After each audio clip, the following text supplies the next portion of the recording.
Haleluya. Shalom. Salam sejahtera dalam kasih dan anugerah dari Tuhan Yesus Kristus buat kita semua. Pagi hari ini saya rindu akan menyampaikan kebenaran firman Allah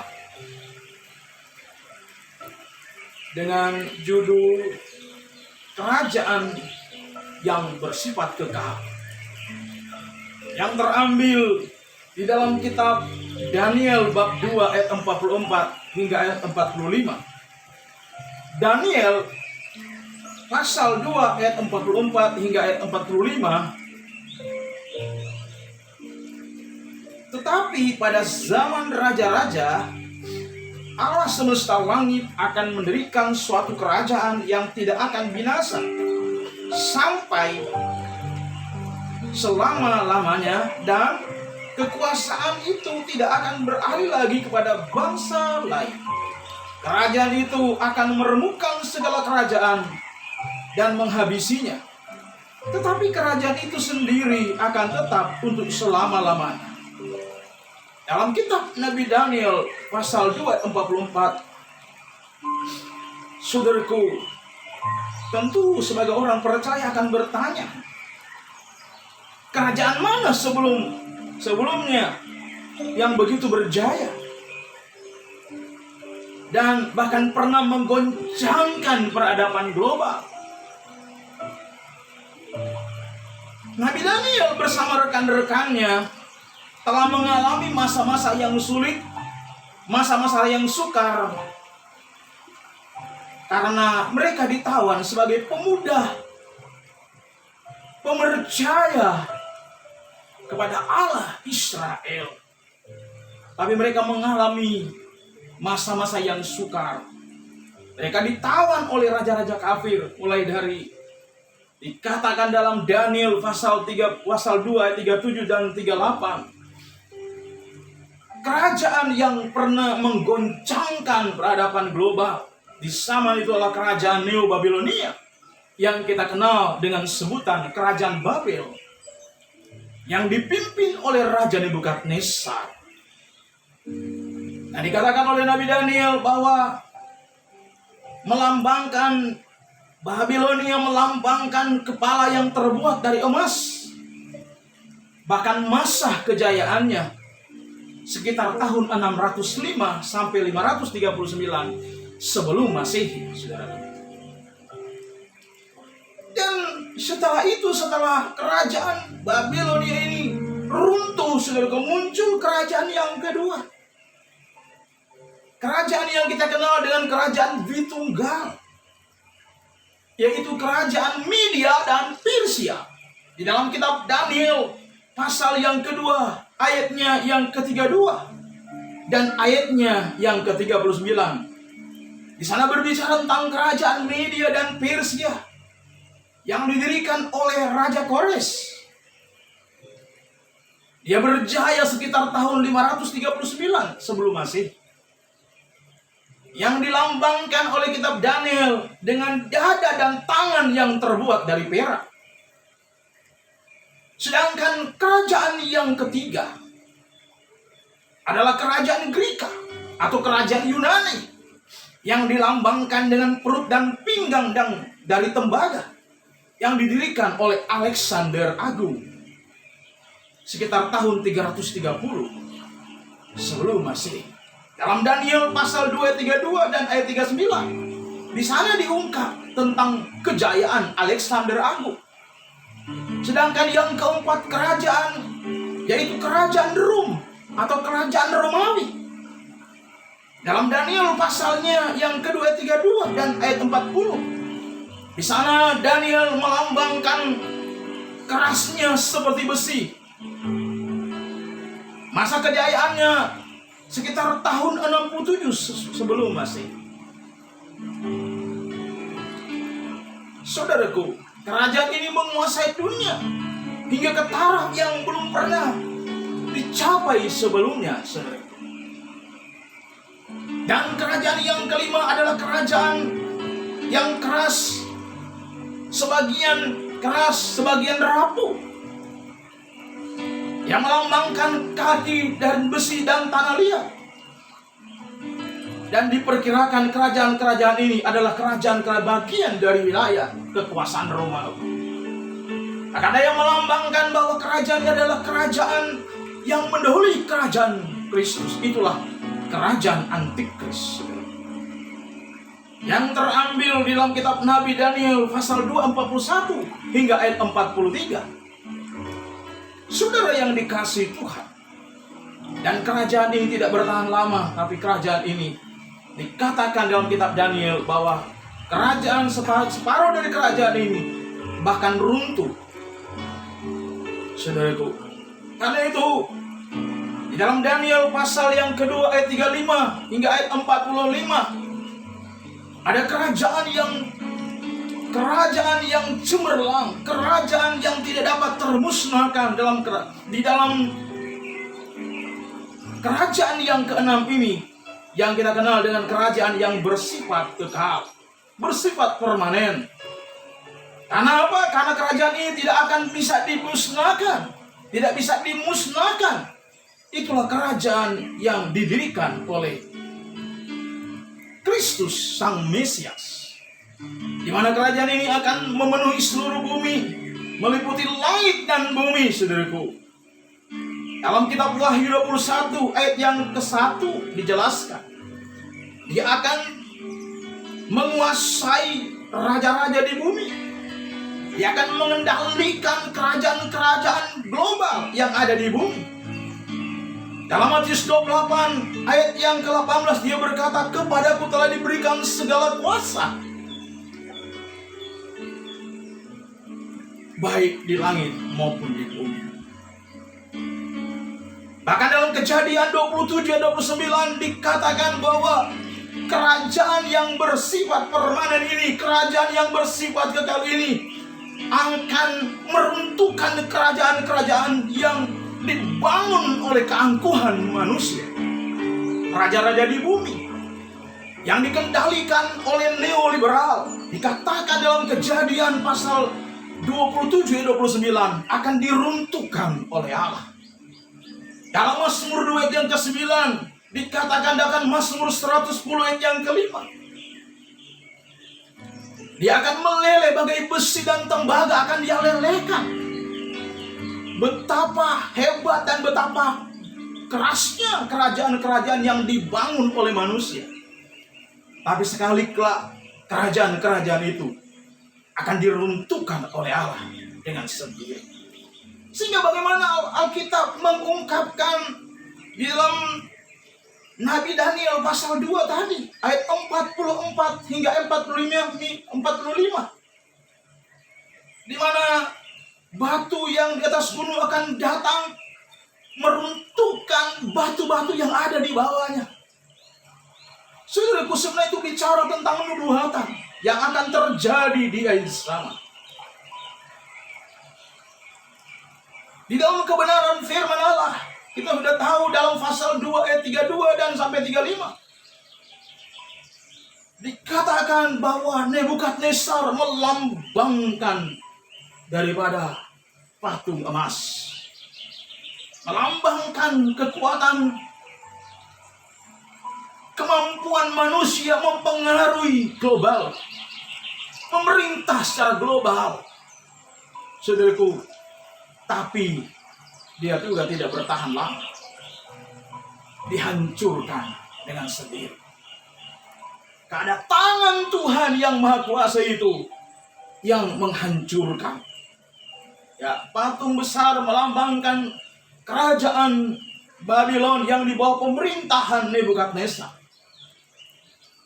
Itulah patung kepalanya yang terbuat dari emas tua.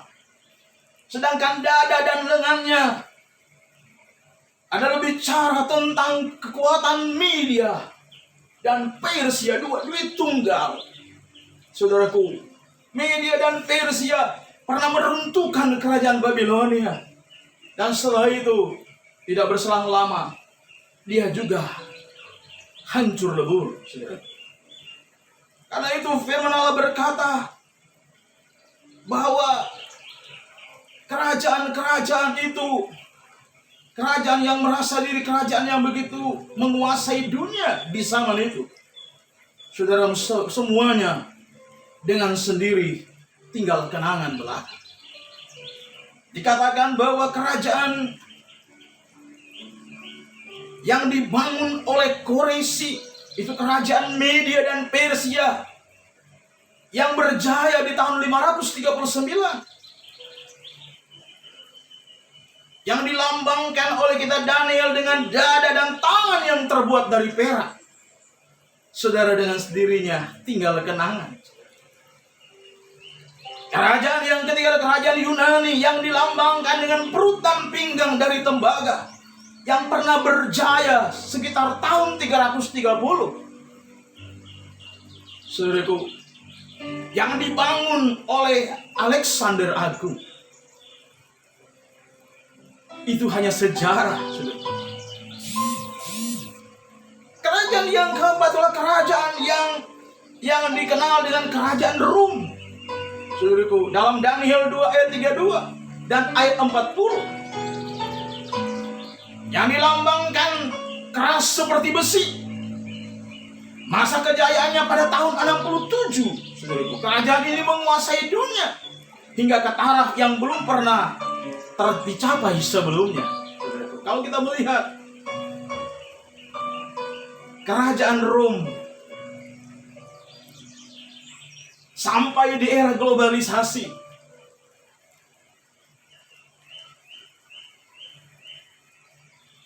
menguasai peradaban global. Dunia pendidikan memakai neoliberalnya Romawi. Dunia pendidikan memakai neoliberalnya Greka, fakta fisik. Dunia terpesona dengan gaya hidup Yunani yang menghadirkan para filsuf-filsuf ternama. Saudaraku, tetapi semua ini akal tinggal kenangan. Tapi Alkitab berkata ada kerajaan yang tidak dapat dimusnahkan oleh kerajaan apapun. Dikatakan dalam Daniel 2 ayat 44, Daniel 2 ayat yang ke-35 dan ayat 45. Kerajaan yang bersifat kekal itu, yang tidak dapat termusnahkan karena kerajaan ini dibangun oleh Yesus Kristus Sang Mesias. Karena itu kerajaan ini akan memenuhi seluruh bumi, yang meliputi langit baru dan bumi baru, saudaraku. Bagaimana Alkitab tandaskan dalam Yesaya pasal 9 ayat 6, Mika pasal 4 ayat yang ke-7, dan Lukas 1 ayat yang ke-33.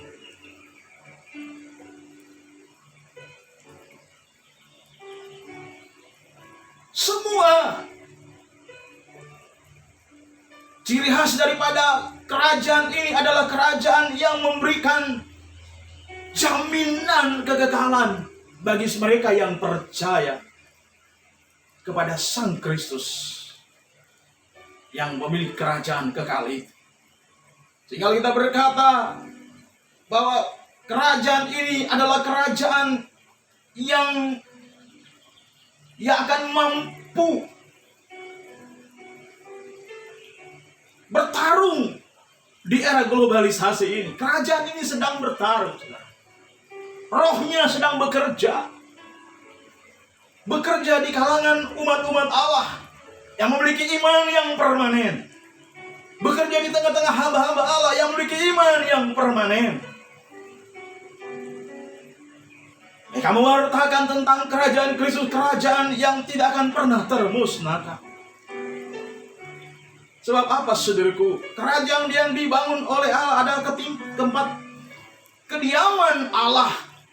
Dalam Matius 6 ayat 9. Kerajaan ini diciptakan oleh Allah dalam Kejadian 1 ayat 1. Kerajaan ini kenapa tidak termusnahkan? Karena kerajaannya bersifat kekal. Di dalam Mazmur 89 ayat yang ke-30, saudaraku. Kerajaan juga yang dikatakan tidak dapat diukur, tidak terukur. Dalam Yeremia 31 ayat 37. Tingginya, luas dan lebarnya. Dia menampung orang-orang kudus. Dalam Ulangan 26 ayat 15. Mazmur 20 ayat yang ke-7. Sehingga tidak heran, kerajaan yang bersifat kekal ini ada tahta Allah. Dalam Kisah 7 ayat 49 dikatakan, kerajaan yang bersifat kekal ini diperintah oleh Kristus Yesus sebagai raja di atas segala raja dan hakim di atas segala hakim. Karena itu Bapak Ibu sekalian yang dikasihi Kristus, pesan firman Allah buat kita semua pada pagi hari ini, mari kita taat mengiring Dia. Tanda-tanda bahwa kerajaan kekal itu sedang ada di depan mata kita. Kerajaan kekal itu kita rasakan setiap saat, saudaraku. Di mana Allah berdiam di dalam, Allah bertahta di dalam, dan kerajaan ini tidak akan bisa dimusnahkan oleh kerajaan apapun di dalam dunia ini. Karena itu marilah, sebagai umat Allah, himbauan firman Allah, marilah kita taat kepada Raja di atas segala raja, Hakim di atas segala hakim. Itulah Kristus Yesus Tuhan kita. Setelah itu kita akan masuk di dalam perjamuan Tuhan yang kudus. Mari kita angkat satu pujian.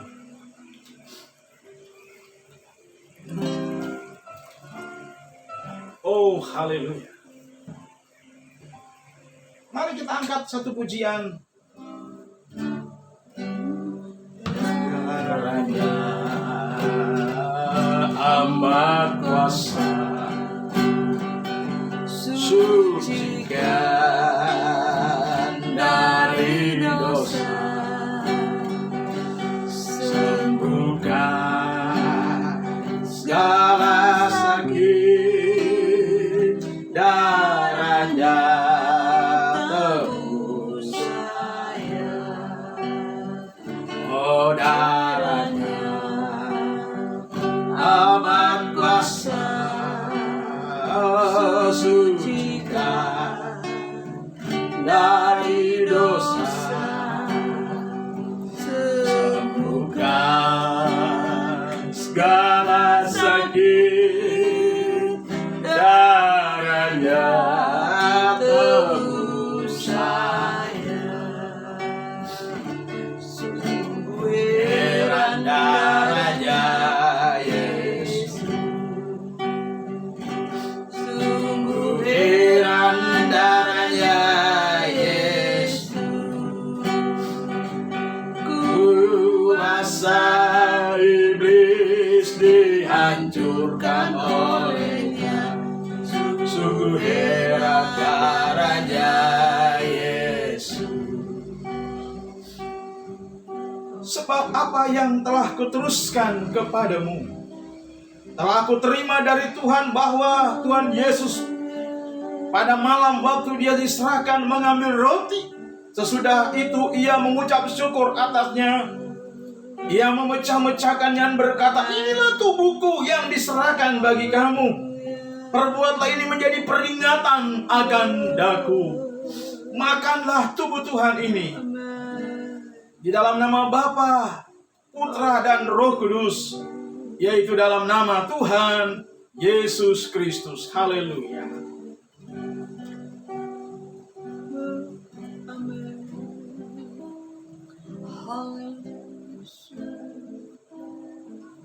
Tubuhnya sudah hancur karena dosa kita. Cawan di tangan kanan dengan firman Allah. Demikian juga Ia mengambil cawan sesudah makan lalu berkata, cawan ini adalah perjanjian baru yang dimeteraikan oleh darahku. Perbuatlah ini setiap kali kamu meminumnya menjadi peringatan akan aku. Sebab setiap kali kamu makan roti dan minum cawan ini, kamu memberitakan kematianku sampai aku datang. Minumlah. Anggur melambangkan darah Kristus. Minumlah dengan iman dalam nama Tuhan Yesus Kristus. Haleluya. Terima kasih Bapa. Oh, terima kasih Yesus. Kami telah dengar kebenaran firman Allah, di mana kerajaan yang bersifat temporer itu diruntuhkan oleh kerajaan yang bersifat kekal itu. Karena itu kami menantikan kerajaan yang bersifat kekal, itu kerajaan Kristus Yesus. Karena itu mohon kiranya Roh Kudus bimbing dan tuntun kami dalam menjalani hidup hari-hari ini. Sehingga demikian kami dimampukan Tuhan untuk menjalani hari-hari ini di tengah-tengah dunia yang semakin tidak menentu ini. Kami diberikan kekuatan baru oleh Roh Kudus. Dengan demikian kami boleh tampil sebagai pemenang daripadamu. Terima kasih Bapa. Kami sudah makan, minum tubuh dan darahmu. Kami percaya yang lemah dikuatkan. Amin. Yang bimbang diberi ketetapan oleh Allah. Yang sakit terima mujizat kesembuhan dari Tuhan.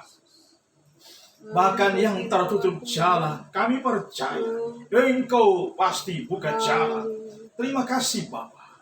Kami percaya Tuhan, Engkau mendengar setiap seruan kami. Engkau menyempurnakan kebenaran firman Allah yang hamba sampaikan pada pagi hari ini. Biar kiranya memberkati seluruh umat-umat tebusan darah yang telah mengikuti pemberitaan sabda Allah dan makan sidangan dengan Bapa melalui tubuh dan darah Kristus. Terima kasih Bapa. Terpujilah Tuhan kekal untuk selama-lamanya. Di dalam nama Tuhan Yesus Kristus kami berdoa. Mengucap syukur. Haleluya. Amin. Tuhan memberkati kita semua. Haleluya.